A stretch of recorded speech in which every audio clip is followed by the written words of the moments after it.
Hello everyone and welcome to another wonderful game from the Norway Chess Round 1, Wei Yi versus Arjun Erigaisi. Their classical game ended in a draw. There wasn't really all that much happening there. It was pretty equalish throughout the entire game. Wei Yi managed some sort of an exchange sacrifice at some point to have like a bishop and a pawn versus a rook.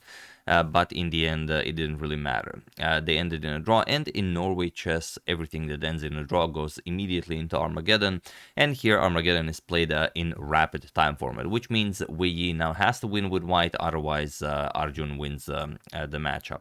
And of course, these two are super grandmasters, both in the world top 10. I think Wei Yi dropped like the maybe number 9 at some point, but Arjun now a frequent visitor of the top 5 in the world rankings, which is absolutely incredible. As you guys know, Arjun couldn't really get any invitations to top tier events throughout 2023 and 2024. He just kept winning open events, and he just shot up in ratings incredibly. And Wei Yi, I guess everyone thought he will become a world champion one day, but then, like many others in China, he couldn't really play throughout the COVID section, and then he focused on his studies, played some chess, but yeah, he took a pretty big pause, and now he's back and he's playing incredible chess. So this is one of the matchups I would love to watch, like 100 games in a row, due to the playing style and due to the sheer strength of the players.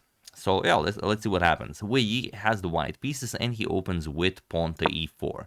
We have pawn to e5 by Arjun, knight f3, sorry about that, and knight to c6, and bishop to b5. The Ruy Lopez is on the board, and Arjun counters it with bishop to c5. This is the classical defense to the Ruy Lopez. It is the 4th most popular continuation, and of course quite a lot of theory behind it. So Wei Yi prepares the central strike with pawn to c3. We have knight to f6 and the immediate pawn to d4. Okay, we have captures and pawn to e5. Now, how do you react to this? Usually, it's best to strike with pawn to d5 in an Italian game when the bishop is on c4. But here the bishop is on b5, so it doesn't really make all that much sense. Knight to d5, and now castles kingside. And here we have bishop back to e7. Although this move seems maybe like a loss of a tempo, it is very important, because if you continue with, let's say, d6, which is a move you really want to play, then bishop g5 is annoying. You can't really play f6, you can't play knight to f6. If you play queen d7, now the knight is pinned, so you can just play c captures on d4, and the black is very close to resigning. For example, bishop b6, knight c3, attacks the knight. If you trade, then there's no defense against d5, and the black falls apart fairly quickly. So that's why bishop d7 is a necessary loss of a tempo. C captures on d4, and only now d6, and now everything is perfectly fine. E captures on d6, we have queen captures on d6, and now there are some games where knight e6 and knight d2 were played, but here knight c3, and it is now as of move 10 that we have a completely new game.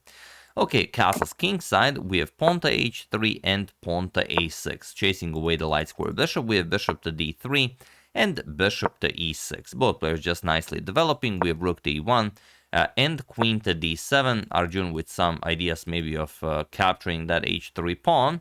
But not for the moment. We have queen to c2, putting pressure on h7 as well. Pawn to h6 and pawn to a3, stopping any knight before to remove that light square bishop off the board. We have rook a to d8 and bishop to e3. Just nicely continuing development, even offering this bishop for a knight, as the knight on d5 is a most impressive steed. We have rook f to e8, we have rook a to d1, and now knight captures on c3. We have b captures, and you have to be very careful here. For example, a simple move like bishop to f6 could result in resignation right away due to pawn to d5.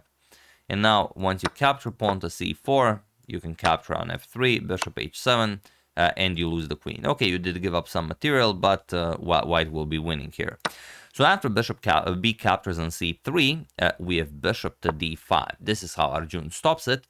Bishop to f5 attacking the queen, and now queen to d6. We have knight to d2. offering the a3 pawn, and you could capture it. You could continue with something like b5 and then maybe prepare to capture it, but there's nothing wrong with capturing it. You just have to calculate everything.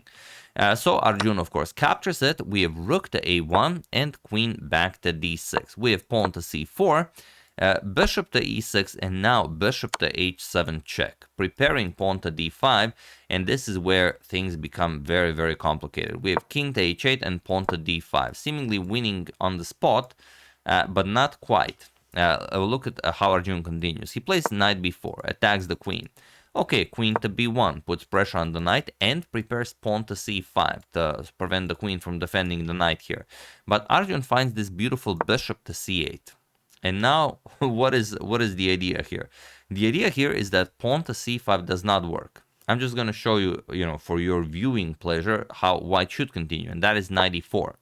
First, you attack the queen, and after queen e5, you play bishop d2. Now there's a double attack on the knight, and you can simply play queen to d4. And your standard bishop captures on b4 does not work here. You have to look for complications with pawn to d6, but we're not going to get into that. It's a rapid game, but just to show you, let's say if captures, there's also queen captures on b4, because now there's king captures on h7, and also black has threats of rook captures on e4, as queen captures on a1 will be a threat. So it's an incredibly complicated position that Wei Yi oversimplifies by playing pawn to c5, and now he's just lost. Arjun finds the refutation. Probably Wei Yi calculated the queen captures and then bishop e4. You get the bishop out with tempo, and then you just pick up the knight on b4.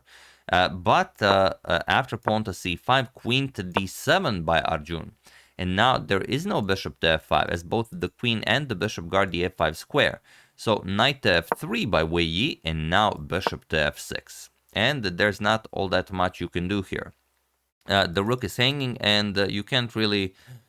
Well, you could play rook to a3 and give up the pawn on d5, but that's not, what Wei Yi is hoping to achieve. And even with this, he would be just lost after such a concession. So he played queen captures on b4, bishop captures on a1. He sacrificed the exchange, and now he brought his bishop back. Bishop to c2, and Arjun brings his bishop back. Bishop to f6. We have rook to d1. He will at least create a passed pawn, and Arjun should allow it. He should play something like queen to b5 and continue. But that's the problem with playing Armageddon. If black gets a draw, black wins. So Arjun does not want to fight any longer. He plays pawn to b6, and he invites Wei Yi into a drawn position. And while c captures on b6 is by far the best move, which Wei Yi plays, now he doesn't go after the rook with bishop captures on b6. And there's really nothing else you have to do here. You're going to capture on d8, and this is a drawn endgame. Of course, there's still much to be played here, and Arjun could even be better with the bishop pair, but it is by far the best Wei Yi has. However, it is not enough for him. He needs to win the matchup. He goes queen to a3. And now Arjun just plays pawn to b5, and there is, well, pretty much nothing else that Wei Yi can do here. He plays queen to d3, tries to go for checkmate. Of course, Arjun spots it. We have bishop captures on h6, bishop to b7. Now it's merely a matter of collecting the d5 pawn, and then you have the passed a and b pawn to win the game with. We have bishop to b3, queen to f5, offering a queen trade. Of course, Wei Yi declines. Rook to d7, preparing to double up on the d file to win the d5 pawn. We have bishop to e3, and now king to g8. We have bishop to b6, stopping rook to d8, but doesn't matter. Bishop to g7, we have queen to a2, and now queen to f6, kicking away the bishop, bishop to d4, and queen to d6. We have bishop captures, and queen to b2 check, but still Wei Yi merely buying time here. Queen to f6, we have queen to a3, and rook e to d8. And now, okay, how do you defend the pawn? Queen to c5, you can do it this way, but now Arjun figures out a beautiful plan. Rook to c8, queen to a3, and now rook c to d8. First repeating the position once, as again, Arjun is happy with a repetition. There's no shame in doing that. So queen to a2 by Wei Yi. And now Arjun finds the killer idea, pawn to a5. And it was in this position on move 46 that Wei Yi resigned the game, as there is nothing more to be done here. The problem is, once you allow a4, the bishop can no longer defend the d5 pawn, and once the d5 pawn falls, which is basically Wei's only source of counterplay, the game is over. Or you can capture on a5, but that just means you're trading. Bishop captures on d5, and you can't really afford to trade as you're already down the exchange, and now Arjun would be up the exchange, and also he has the passed b pawn. Of course, his position is completely winning. So Wei knows this. After a5, he resigns, and there you have it. Beautiful, beautiful clash between these two giants of the chess world. Their classical match ends in a draw. Game ends in a draw, but the rapid Armageddon game ends by Arjun taking the win. The game between Hikaru and Fabiano, I guess we could show that as well. It was pretty long struggle. Hikaru showed that his knight was better than Fabi's bishop. In the end, he managed to win. But we'll see. I might show that one as well. It's a pretty cool end game. So that's the game. Hope you guys enjoyed it. Very much looking forward to round 2. We have some incredible matchups. I know Hikaru is facing Magnus, but on the other boards, Wei faces Fabiano and Arjun faces Gukesh. So I mean, with these 6 players, every day will be filled with incredible matchups. So we're gonna cover as many as possible. So, hope you enjoyed it. I would like to thank Nidi Kumar, Markus Shib, Mariusz Klimek, Zeni, and Juan for your contribution to my channel. Thank you a lot. I really appreciate it. As usual, you can check 2 of my previous videos here. Thank you all for watching, and I will see you soon, continuing to check up on your wonderful suggestions and whatever else happens in the chess world. Thank you all. I will see you soon, and have an excellent rest of your day.